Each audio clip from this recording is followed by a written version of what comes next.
Actually, the phrase is "Hail, full of Full grace," of grace, exactly. which in essence is a title. It's like a title that is being bestowed upon Mary. Yeah. And when you look at the original Greek, the term does not exactly. See, that's the trouble with translations. Sometimes they Yes. don't translate exactly Exactly. in the manner in which it was intended by the original author. All right.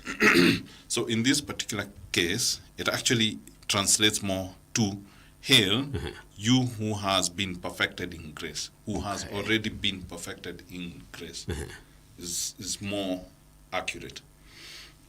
But the thing is, and we find it also in the Catechism of the Catholic Church, we find that the text talks a lot about how Mary had been predestined actually to be the mother of God. You don't often find that word predestined used in Catholic documents because it has a lot of problems, Okay. especially when debates arise with Calvinistic traditions. But Mary, in this case, for this case concerning Mary, she has been described as one who had been predestined before all time to, and who had been prepared before all times to be the mother of Christ. And she had, for that particular reason, been filled with grace. So the thing is this: it's either you're full of grace or you're not. All right. So it's either the angel is lying or is telling the truth. The truth. So is she full of grace or is she not?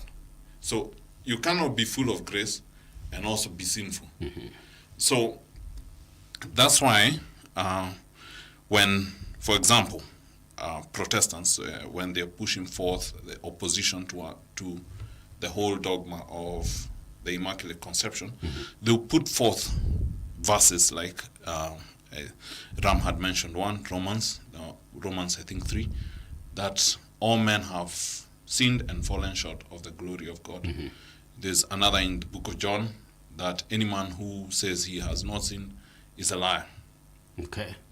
So now the trouble would be this, in getting around these verses, at least for us Catholics, we have to come from the point of view of that there are exceptions. And in these texts in particular, if you read the context, they're really talking about personal sin, not original sin, because it's about what you have done. And if you continue reading on, you'll see that there is reference to, if you confess, all will be made well, and All right. you'll be back in union with God. Okay. So the point I'm trying to put across here is that, correct, Our Lady is full of grace, and she has been preserved from original sin. She is, it just so happens also that she did not have any personal sin because of the graces that had been imbued in her. And she's not the only one, technically speaking, who ends up without personal sin.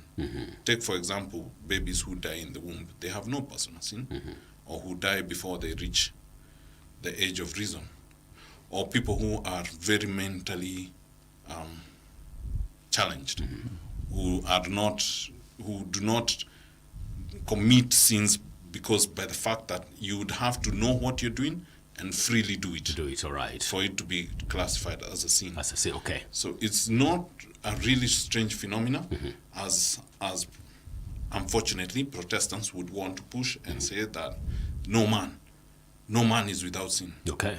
So if you push it to the logical end, you will find that there is an incoherence. Okay. If you read into those verses as talking about personal sin, or rather as talking about original sin. They are talking about personal sin. All right.